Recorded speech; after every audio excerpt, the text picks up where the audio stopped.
Hey guys, it's Jeff. Just wanted to share some things that I feel like God is going to be doing in 2020.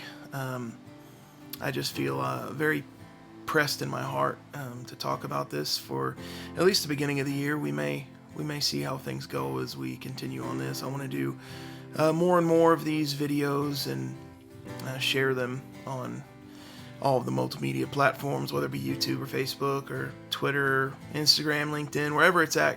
I just feel like God is trying to get some words out this year. So I feel like the overarching theme of the year 2020 is going to be the word joy. I think that we've gone through a transition in our culture, a transition in, especially in America, but just overall in general with the millennial generation and Gen Zers that are coming behind us with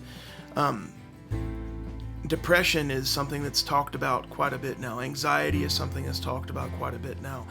Suicidal thoughts and all of these things are things that we've talked about and we continue to look into and destigmatize. But it's still kind of a hot button issue and a hot button topic in the church that nobody really wants to talk about.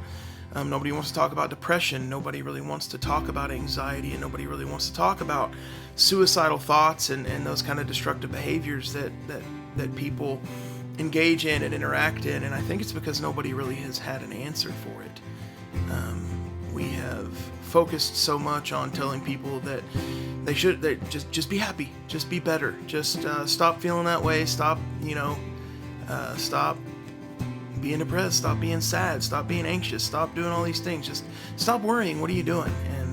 And that's not something that you can just stop doing. It's not an easy fix. It's not a thing where we can just stop feeling a certain way when those things are going on inside of us. And I believe that there's a spiritual answer for these things that are going on in our physical lives. In Psalm 16:11, it says that in His presence is fullness of joy. In the presence of God and in His presence, when we come face to face with Him, there is fullness of joy, and we can have our joy made full. And I believe that the biggest problem and the biggest issue facing us for this year and going forward is that people don't want to get into the presence of God. They don't want to get alone face to face with God. They don't want to spend the time to pour out their heart to God and to allow Him to pour His heart into them. And so we have all these people running around with depression and anxiety and these suicidal thoughts and these destructive behaviors, and it's because they haven't made His presence a priority. And so for 2020, I believe that we are going to see joy manifest in our lives. I believe that I'm speaking it over all of us that are watching this, over myself especially. I came out of a pretty difficult situation, a pretty difficult season at the end of 2019, and it's still lingering. It's still trying to hang out and hang on. But I believe firmly that God is calling us as a body of believers. He's calling us as the church globally to embrace His Spirit, embrace His presence, to press into who He is, to press into His nature, and to make His nature manifest on earth as it is in heaven. And so when we step into and when we walk into His presence and into His power, then joy will be made manifest.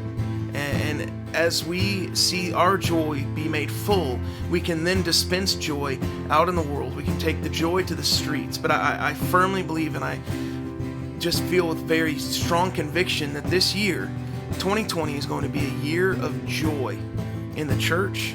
It's going to be a year of joy in this world.